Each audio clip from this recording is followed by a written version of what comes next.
This is a Chucky Beat production. And I am so proud to be here, folks, because I love activists.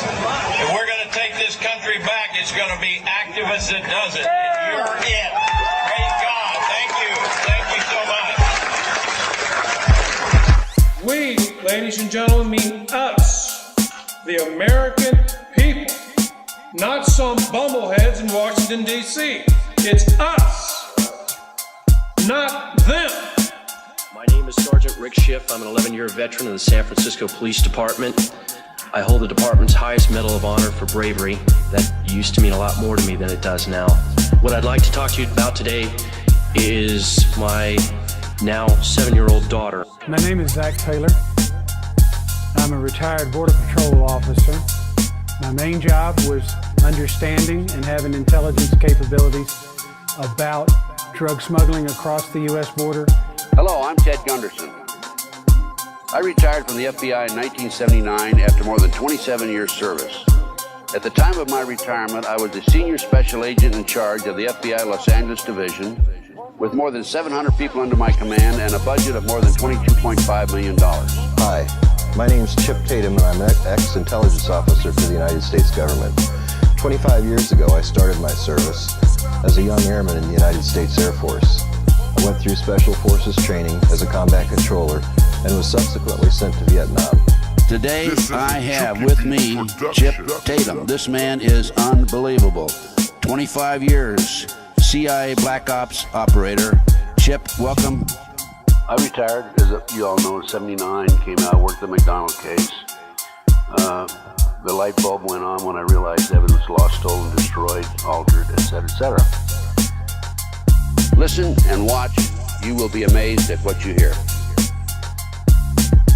Nothing ever gets done until activists get involved. And we're going to take this nation back, doggone it. We're going to take it back for God and the Constitution. And human smuggling across the U.S. border to bring contraband and people into the United States. That's what I did for 26 years.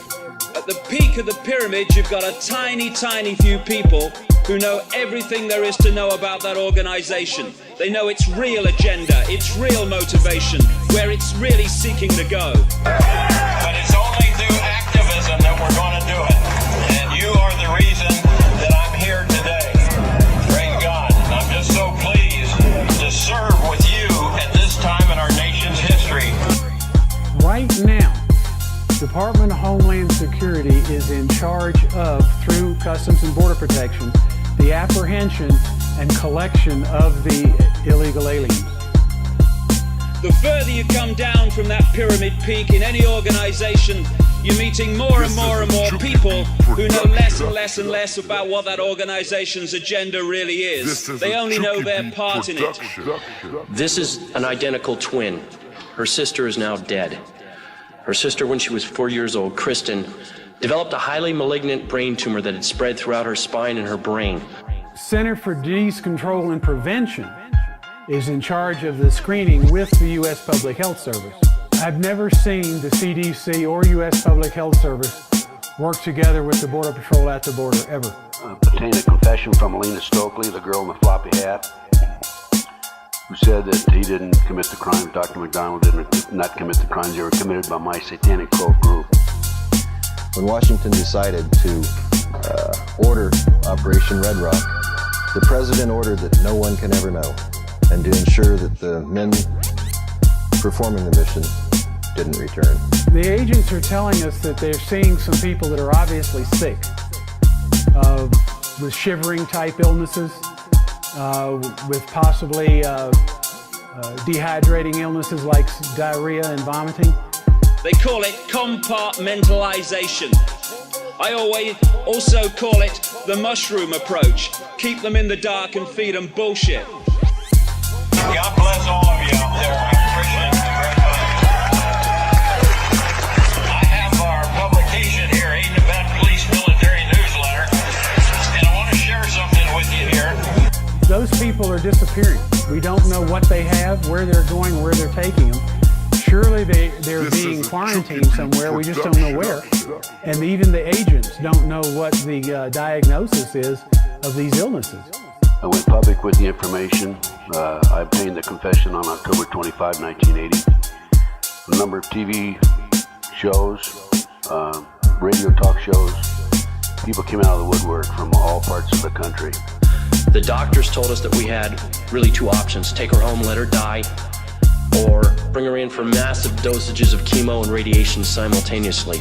In either event, she was going to die. They were quite certain of that, and very quickly.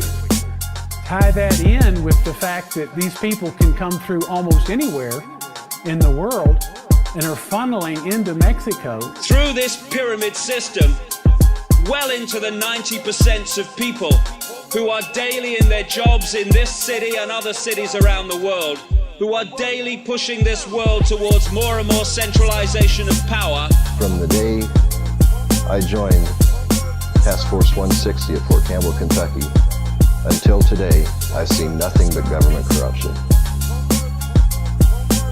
And we already know there's epidemic levels of certain diseases in Mexico and Central America. Telling me about the satanic cult movement in this country, the United States.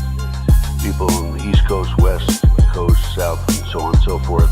Same basic story. And they not only told me about the cults, but they told me about the inner workings of the cult. I have a good buddy at one time, J. Edgar Hoover, director of the FBI. He was not a homosexual like they say. That was a lie that they built up to discredit him. We don't know if these people are showing these diseases, if they're even being screened for them. Who are daily pushing this world towards more and more centralization of power on a global level, either don't realize they're doing it because they don't see the big pattern, or they don't realize the implications of what they're doing. Believing her only chance to be the standard route, we gave her the chemo and radiation. It burned her skull so bad she had second-degree burns and her hair never came back. The real troubling part of this is we know that in West Africa right now, there's an Ebola outbreak that does not meet the parameters of communicable diseases. Not a lot of detail, but enough that I could piece it together. And I'm saying, how could somebody from Maine know and furnish the same information as somebody from Southern California? Many of you will wonder why I've decided to come forward today and how I can come forward as an ex-officer for the CIA, for the DIA, NSC, and let me explain that to you. Normally, Ebola virus starts in the jungle and moves into an indigenous population in the jungle, and then from there into a larger population area. And all these aspects of life, the banking system is a pyramid, so is the media, so is the secret society network of the world, so is the multinational corporation network. 40 years ago, he said the individual is handicapped by coming face to face with a conspiracy so monstrous that he cannot believe it even exists. What they're experiencing in West Africa in 3 countries right now is an Ebola outbreak in 3 separate cities at the same time. This is very unusual. As a result of that, of course, then I obtained a copy later on of Pawns in the Game, and this book, Pawns in the Game, which I sold out of on this conference. To change her diapers, we had to wear rubber gloves because her urine was so toxic and it burned her. At the end of 6 months, miraculously, she survived the standard treatment, although there was a high expectation she wouldn't. It is almost as if the virus was planted in those 3 cities to infect that population. It is almost as if the virus was planted in those 3 cities to infect that population. And at the peak of their pyramids, they fuse into one global pyramid peak, where a tiny few people, maybe no more than 13 families.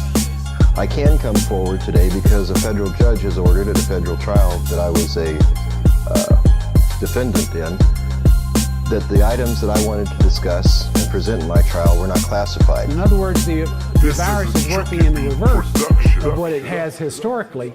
Before it moved from the jungle into the populated area, now it's starting in the most populated areas in those cities and working through the population. Really explained what has happened in the last 240 or 50 years. And that's the problem we have today. This conspiracy is so monstrous, so demonic, that we tell people about it and they say, you're crazy. This is America. It can't happen here. So J. Edgar Hoover said that. If we had a control event, I'll give you an example. Border Patrol has a drug smuggling operation and they've been surveilling it. And after the car loads up and takes off, we stop the car. Pervade down the pyramid an all-encompassing policy which pushes us daily towards more and more centralization of power. She still had cancer. We were told, sorry, we've done everything we can. Now she's going to die, probably within a couple of months. And the person driving the car hands us a diplomatic passport, saying they're a diplomatic alien inside the United States. We stop right there. And that is this, that in 1773, Adam Weishaupt, a Bavarian, former priest. And the reason he decided to do that is the last thing that judge wanted to do was allow that courtroom to hear what I had to say. We call the Department of State. The Department of State takes it from there. The person is not prosecuted. This is a Chucky Beat yes, production. we may or may not seize the vehicle and the drugs. I was commissioned to obtain or come up with the 25 with goals to take over the world. And on May the 1st, 1776, he announced the 25 goals. That it was a conspiracy so monstrous that people don't even believe it exists. And that's the problem we have today, folks, is doing that. Convincing people that this conspiracy is real. The United States public never knows that happened. That's a controlled event. The goals are unbelievable if you look at them one by one and then analyze what's happened today. Corrupt the youth through sex and drugs, control the press. My wife and I, choosing not to accept that, started reading. The first book I picked up, the 3rd chapter, discussed Dr. Brzezinski. In this situation, where you have hundreds of thousands, literally, of people coming across the border, and you're only catching a small fraction. They create an incident and then come in and act as the saviors, like the Reichstag, and we saw this in Oklahoma City. They can delay your speedy trial acts in the interest of justice and because the courts are backed up. So everyone needs to understand that the federal court system is a very one-sided system. If you're not telling the public that 80 to 90% of what's coming across the border is not being apprehended, and you're putting their focus on this 10% that is being apprehended. So then, not only did I, of course, research the Illuminati and come up with the answer there, but these people kept calling me from around the country. They've been calling me now for 22 years. But praise God, we have all the evidence needed to prove to anybody, if they'll just look at the evidence, that 9/11 was an inside job, right? Only showing them the 1% that are 6, 8, 10 years old and appeal to the compassion of the American people. And based on the information that's been furnished to me, this evil element has infiltrated virtually every level of society. As you may guess, I have some expertise in fraud. In fact, I'm quite certain there are enough attorneys in the room that I could be vordeered as an expert in fraud. And not show them, the people with these serious communicable diseases, the fact that they are known gang members, they have the gang tats all over them. It's in the government. They've gone out of their way, of course, to infiltrate in city, county, state, and the federal government. It's interesting that during testimony by federal agents in the pretrial portion, in the bond portion, federal agent is allowed to lie on the stand and won't be held accountable for that lie. Because they do not have a conviction in the United States, they're turned loose free in the United States. It's in the banking system, it's in the courts, it's in the prosecutors, the attorneys, the doctors. It's mind-boggling, it's unbelievable. I want to tell you that there are red and blue lists out there. Have you already heard about the red and blue list, okay? We don't know when CDC takes custody of one of these people from Homeland Security and whisks them off somewhere we don't know where. By the way, this dovetails, the satanic cult movement dovetails into part of the Illuminati, dovetails into drugs, prostitution, homosexuality. And I conducted my own investigation. I have no doubt the man is not a fraud. I have no doubt that he does what he does out of earnest belief that his medicine works. What disease they have been diagnosed with. We know it's communicable. We assume it's serious. I've been asked on a number of occasions, how many are there in the United States? Just say walk in the streets.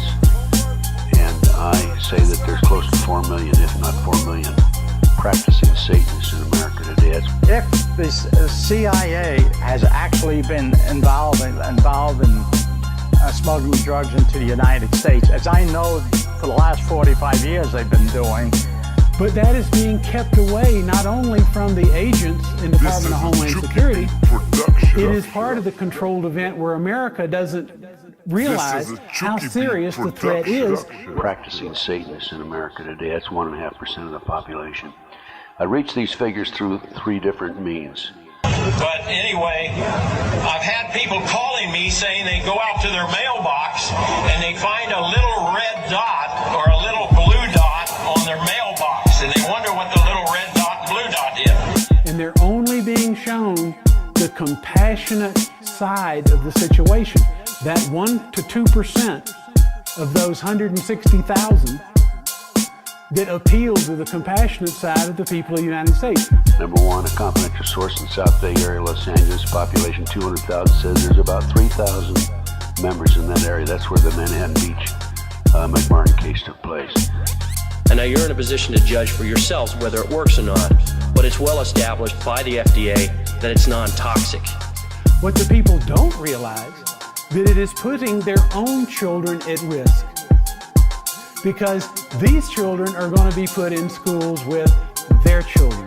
Lincoln, Nebraska, 200,000 population. Another source told me about 3,000 members there. How do you keep all these people quiet? Because it takes a lot of people. Well, the way we keep them quiet is working with the Justice Department. This administration and past administrations have not lived up to enforcing the rule of law with regards to national security and immigration laws. Iowa City, Iowa, another source told me about 1,500 Iowa City's a population of 100,000. So they wonder what the little red dot and blue dot is. Well, it's marking your mailbox by the government, so when foreign troops come in here on us after martial law, if you have a red dot on your mailbox, they take you out immediately and shoot you right in the head. The reason we're having the press of the Central American miners is because this particular administration has invited them to come here. So if you project those figures, that's what I see as the strength and the number of individuals who are involved in this movement at basically at the street level and also in controlling positions in various industries. 18 months later, we took my daughter off the anti-neoplastin. She had not died. She had no signs of tumor. She remained free for 18 months of cancer. The problem, as I see it, and as apparently because Centers for Disease Control, Health and Human Services, and Department of Homeland Security are trying to make this a controlled situation, they're anticipating a large national crisis. It is a serious problem. What we're going to do about it, I don't know. The best we can do is just expose it and try to wake up America. And anybody that threatens to expose any of this, we simply charge them with offense. Either we fabricate the charges or simply charge them for doing what we ordered them to do. When you see that FEMA is preparing for 200 million deaths in the United States, that tells you something. It dovetails into the banking system, as Eustace will tell you, I'm sure. And it's even in the military. But if you have a blue dot, they take you to the FEMA camps being built by Halliburton right now to house 50 million Americans. They're building enough concentration camps in America by Halliburton that Cheney's getting rich off of. When you see that the government is controlling the supply of ammunition and that basic medical supplies are in short supply in southern Arizona, something's wrong. As Bo mentioned to me, I think just yesterday, the military declared Satanism a legitimate religion and they can practice. What year was that, Bo?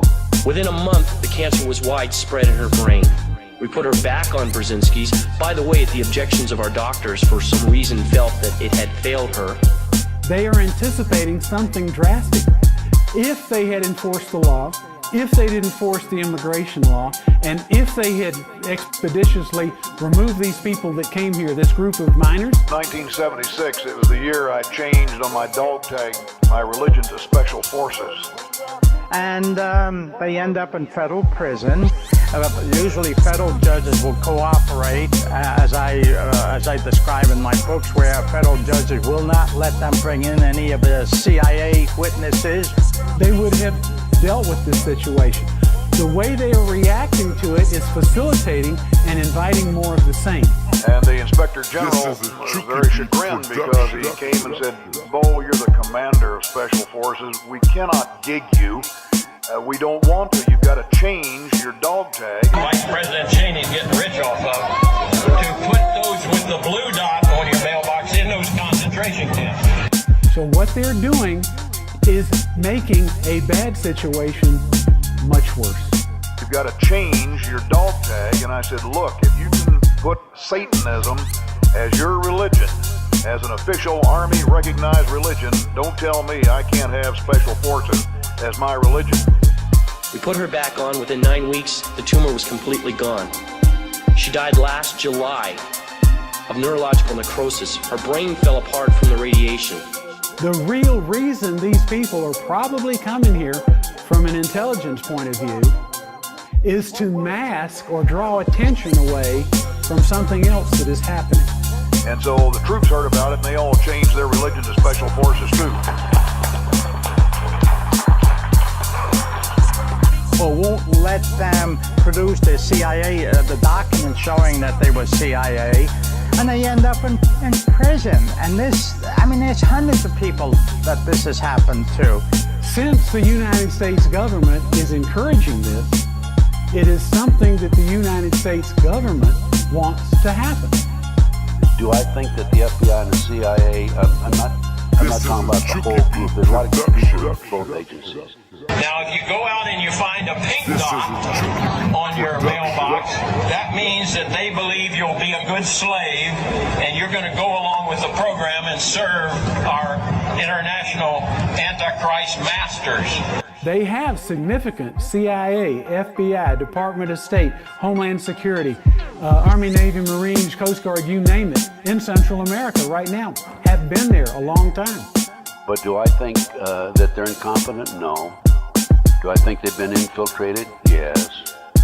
And in the FBI in particular, I'll tell you what happened here when Reagan was president.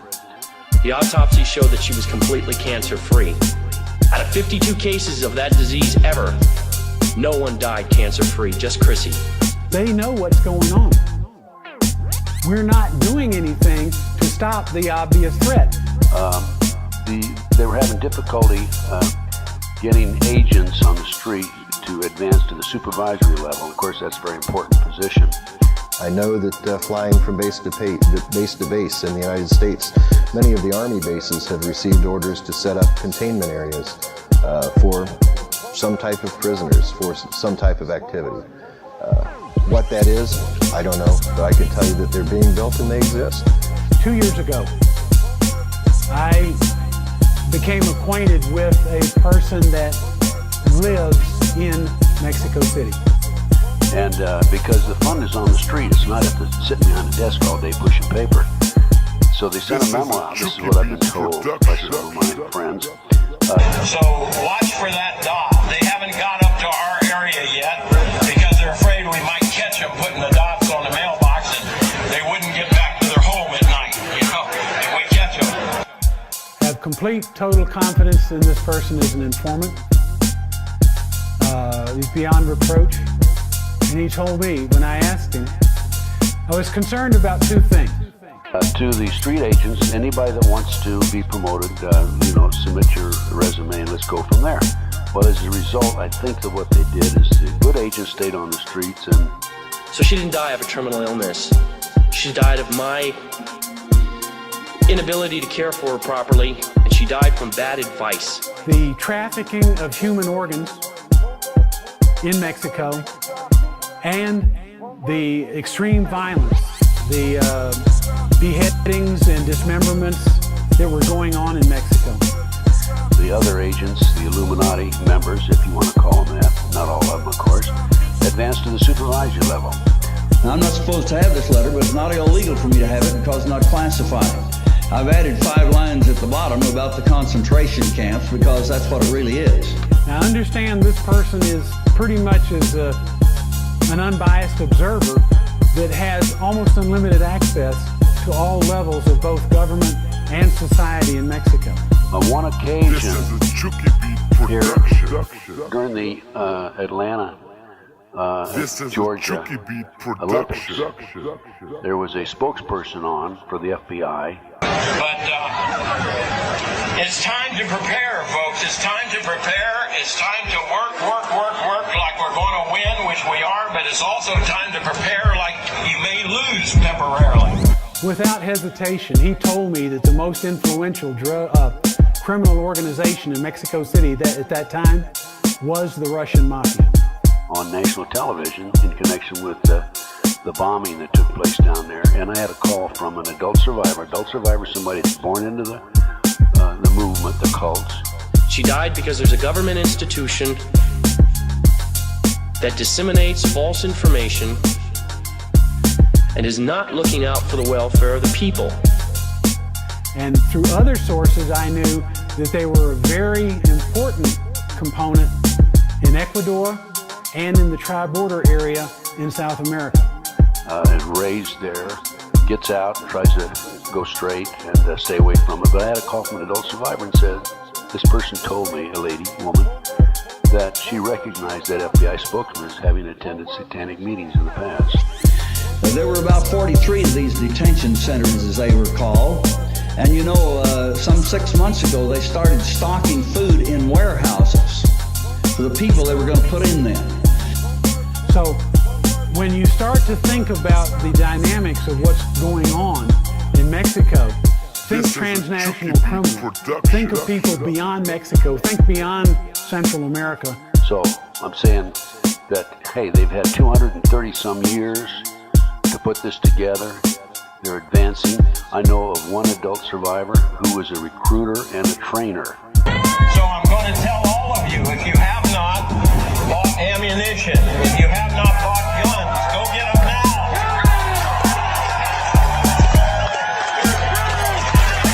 And think of criminals, period.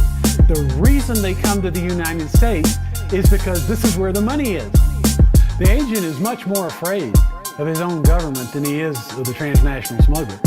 She was training other people in San Diego area to recruit survivors. And she was recruiting 26 people at a time. Other people, teaching them how to recruit in the satanic movement. You know, ladies and gentlemen, I swore an oath 11 years ago, and I think most of us in this room swore it at one time or another to uphold the Constitution. It says life right in the beginning. Because they're not only messing with the agent's pay right now, they're telling him to run away from the assault. You know, if somebody wants to fight, leave them alone. Don't shoot at anybody. This hierarchy is hidden hierarchy that we have. I've tried to research and locate a headquarters for this element. But in the last few months, they've increased to over 130. And many of them are on military active installations. They just told the local Border Patrol here that they're not going to get any ammunition for their rifles until 2015. What's that about? It'd be nice if we knew where that was, and also how often they meet and where they meet. Do you have any information on that? Go get them now, because you won't be able to get them much longer. They're not going to have any practice ammo for their Car 4s until 2015. Well, that's over a year away. Well, for quite a few years, I believe that the headquarters was the office of N.M. Rothschild in London. And I still think that they do have a special office somewhere. And on what was former some of the 96 closed military installations that were supposed to be returned to the citizens as real estate and so forth. So what is it that the Border Patrol agents aren't going to get where historically Department of Homeland Security used to buy ammunition for the Border Patrol by the boxcar load? But it's these people. Now there is also behind the scenes a demonic force, whether it's extraterrestrial or what it, but it's definitely a demonic. We got Bush and Cheney and Osama bin Laden in the Carlisle group together, and guess what they're doing? You're saying the Border Patrol agents in Tucson sector have to ration their ammunition for the next 14, 15 months? This is a Chucky We can't use it. Anti-human operation. And that's why I say I've never been able to get, I've never seen any artist rendering or imagining of this force, because apparently it's something so horrible we can't even conceive of it. Now, they've already stockpiled food for the people they're going to put in there, and then this letter says, the subject of it, and the date of it's July 1994, and they're supposed to come up with the guidance on how to set up these camps. They're doing zero accountability. In other words, they can't shoot any of it, and it's being accounted for round for round. Are we losing sight of the fact that Oklahoma City, the World Trade Center 93, and that 911 is actually a ploy in order to take away many of our constitutional rights and civil liberties? And guess what they're doing? They're buying up all the American ammunition companies that make up ammo in America. The Carlisle group's buying them up so that you and I can't get any ammunition. The rules are you have to practice, you have to qualify, demonstrate proficiency at a minimum level with each firearm that you're authorized to use. Handgun, shotgun, rifle. And then if you're going to conquer the world, you got to conquer the United States first, because we're the strongest in the world. And in order to conquer us, you can do several things. Number one, you have to control the food, as Henry Kissinger said. We have to hold the commander-in-chief, who's now in office, responsible for this, because no four-star general at that headquarters would issue a letter like this unless he'd been ordered to. Do you understand that? When the agent is, one, not allowed to maintain his basic proficiency with the firearms that he uses and train with them on a quarterly basis, he is less proficient. Take away your constitutional rights, civil liberties.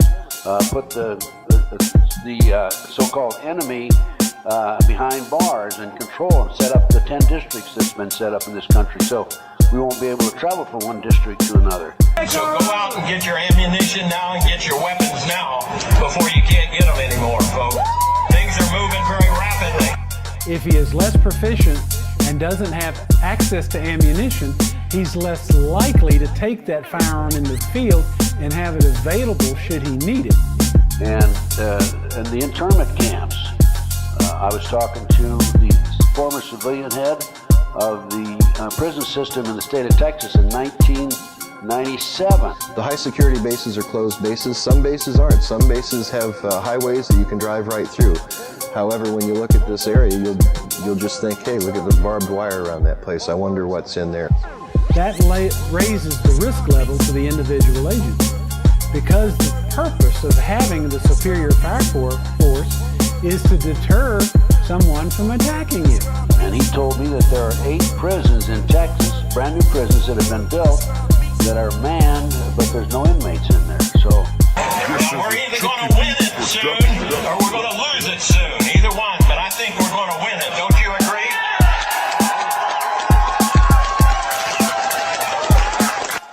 The whole idea of asymmetrical warfare is to defeat your enemy from within.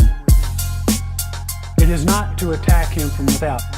That's, in my opinion, sure, money's part of it, but the bottom line is another step towards taking over the United States and taking over the world. The Illuminati plan, the golden plan. Well, not much is in there right now, but something will be in there. And it will be people. It won't be equipment. They're not designed to hold a lot of equipment, they're designed to hold a lot of people. They're not warehouse areas. Of course, the threat comes from without, but they have to be inside of the United States to affect a successful warfare strategy. Just let me say this, that I don't think there's any question about it. I think that people are waking up, and it started with the Jack Kennedy assassination, followed by Bobby's assassination. And I've got to get down from here, but I want to leave you with one of my most favorite quotes from Samuel Adams. And you probably heard this one and remember it.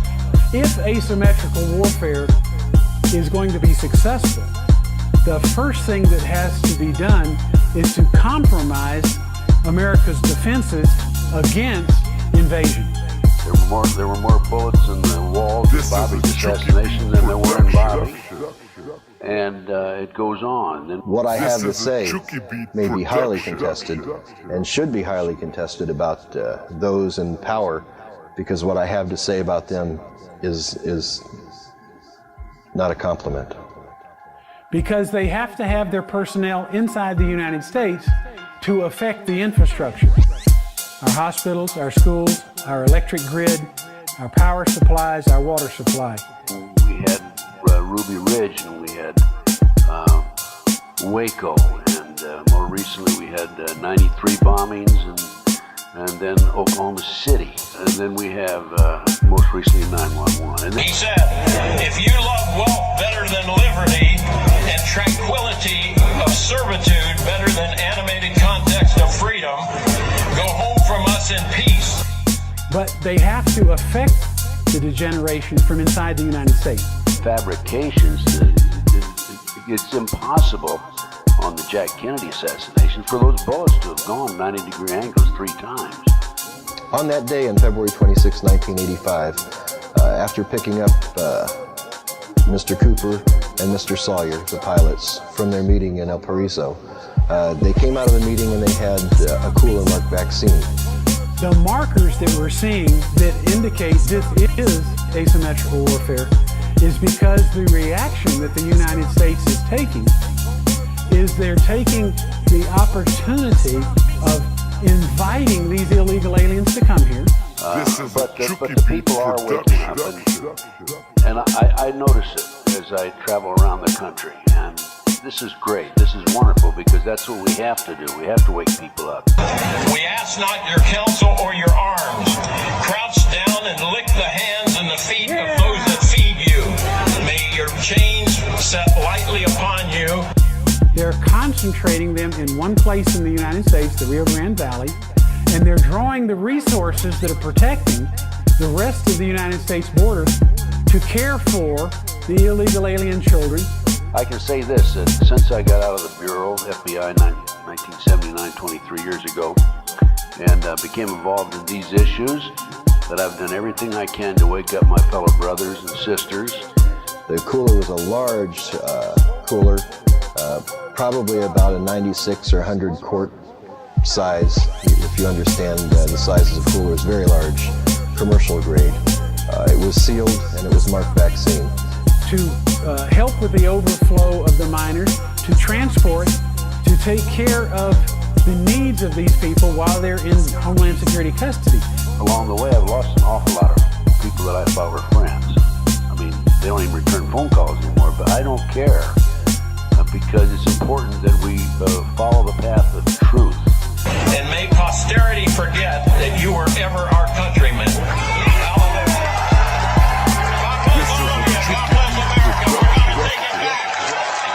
All this takes the resources that are protecting America at the border off of the border. So now the borders are wide open. That we don't weave to the left or to the right.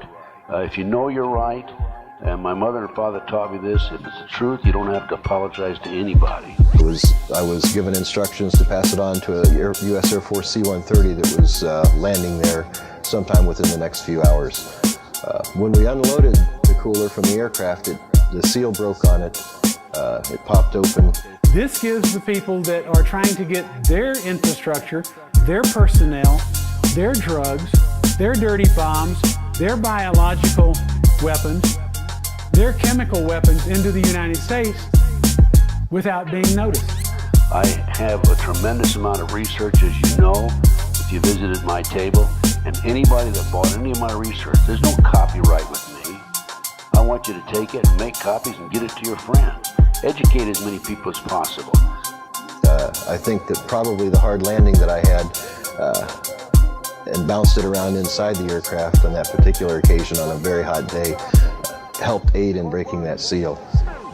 But when the seal broke, we found a large quantity of bricks wrapped in a blue medical tape. Because this part of the border is open. It is not being patrolled. It is a perfect military strategy. It doesn't raise any eyebrows because we're focused on the children. Is get the research, get mine and everybody else's up here and whatever else you can find, and pass it on to your friends. Get the videotapes. People are lazy today because they don't like to read, they rather watch the videotapes. But if that's what it takes, get the videotapes and make copies and get them out to your friends. We opened it up. I put my finger across the powdery substance, crystalline type powder, put it on my tongue, and it immediately numbed my tongue. Previous experience told me that this was cocaine. But we need to focus on our children because this is asymmetrical warfare. Everything says it is. And then I think that most important thing, other than trying to educate each other and research and tell your neighbor, most important thing is that we have a mission to save our own souls and save the souls of all of us around us. So that's got to be one of the highlights. In estimating the amount of cocaine inside that cooler, it was over 100 kilos of cocaine. I asked the pilot who it was going to, and he said in Honduras or in Panama it was going to a man called Dr. Harari. And the way the United States government is responding to it is concealing that fact from the American people. This whole campaign to expose this evil element that's casting its shadow across our great nation. Dr. Harari, I would find out later, was actually Mike Harari, a Mossad agent assigned to General Manuel Noriega as a confidant. In other words, they're assisting in the downfall of America. And you need to understand that. And so as we go forward from here, folks, don't apologize to anybody. Just do your thing and talk to your brother and sister and say, hey, come on, let's go. We've got to save your soul too. And thank you very much.